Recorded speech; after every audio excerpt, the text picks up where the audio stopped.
Was there ever a chance of Three Dog Night ever getting back together? I'm John Bowden from rockhistorymusic.com.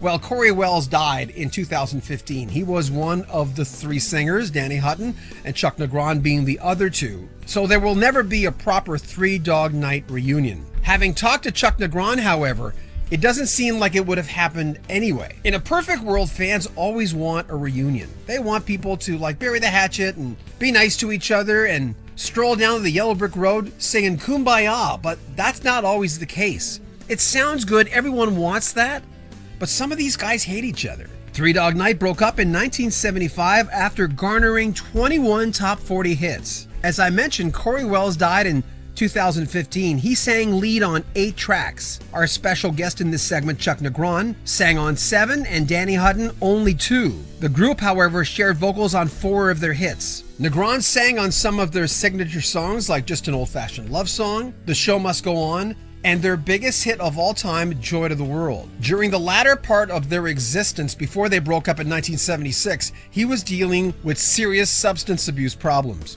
which didn't get cleared up till 1991. But I had to ask him, after 1985, the last time he left the band, was there ever a possibility of the three singers getting back together again? I think it was before I wrote the book. One of their business people, who actually was part of Concerts West when they managed us when I was in the band, wanted that to happen very badly and been working on Danny and Cory. And finally called me and he said, they hear all the good work you're doing and that you're really sober and maybe this would be a good time. My father-in-law and I went up to Tahoe where they were performing, and we met with them backstage, and Danny was in one dressing room with part of the band, and Cory was in another dressing room with the rest of the band. When I went in to see Cory, he started, talking about, that please, if I come back, please, if I'm crazy like him, please don't come back. He couldn't stand it. He'd go through it again, and he was very honest and very candid about his feelings and how terrible it was. And it just took me aback that, I'm newly sober. I don't want to be involved in this crap.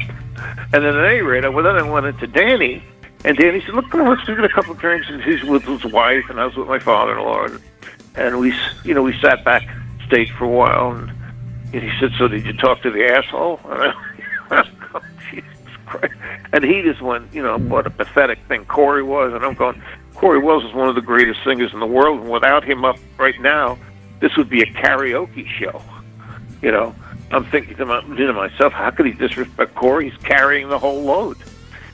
And on the way, back the next day to L.A., my father-in-law said, well, you got what you wanted. They made an offer, and, I think we tweaked it a little, and you're back in, and, and I went, you know what, I can't do it. And he went, what?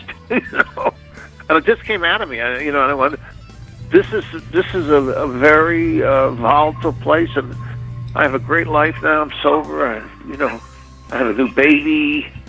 We just bought a new home. I can't do this. I don't want to do this. And that was, it was kind of an epiphany for me.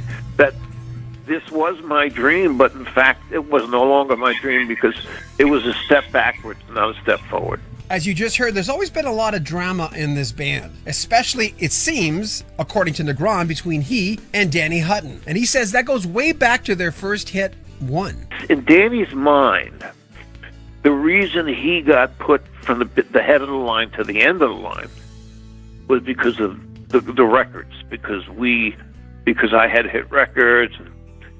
So he no longer wanted to record. He said, we don't need to record. We'll make a living doing this. We'll make a great living. So I said, but artistically, I want to make more records.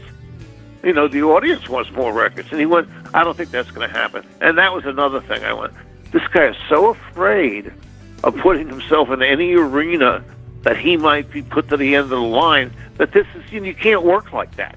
Yeah, it has to be a good idea is a good idea no matter who it came from. Yeah, exactly. Yeah, exactly. Well, he was, he helped start that band, and in his eyes, it was his band. And when he went from the guy that, talked to all the producers and talked to the record company and talked to management, to the guy that they didn't even want to see because he was making bad choices and he just didn't have the chops, and they saw his ego get in the way, so because one wasn't going to be released. Danny wanted, after Trial Tennis, to go to a second album, which we had in the can and had Celebrate on it, and he wanted that released. And they were going to do that. And then I went, I think you might have read this, but I went to the record company and I said, you don't understand, one's a hit. And, they regionally released it, and the rest is, history, as they say.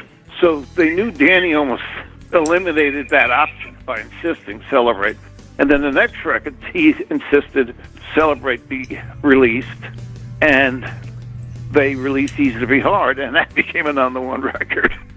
So when they finally, and then the next one, he did the same thing, and then they were calling me at that point, going, "What do you got?" And I said, "Eli's Coming's a hit." And they released that, and then when they released Celebrate, it was number 15, which was very bad for us at the time. The 4th edition of Chuck Negron's book, Three Dog Nightmare, is soon to be released with 11 new chapters. You can pre-order it at chucknegron.com. We'll have more from Chuck coming up next Monday in our 4th segment of talking to a guy who used to be on top of the world and is still doing well touring and singing to his fans. Make sure you comment on our videos, subscribe to our channel, and share our videos. I'm John Bowden from Rock History Music.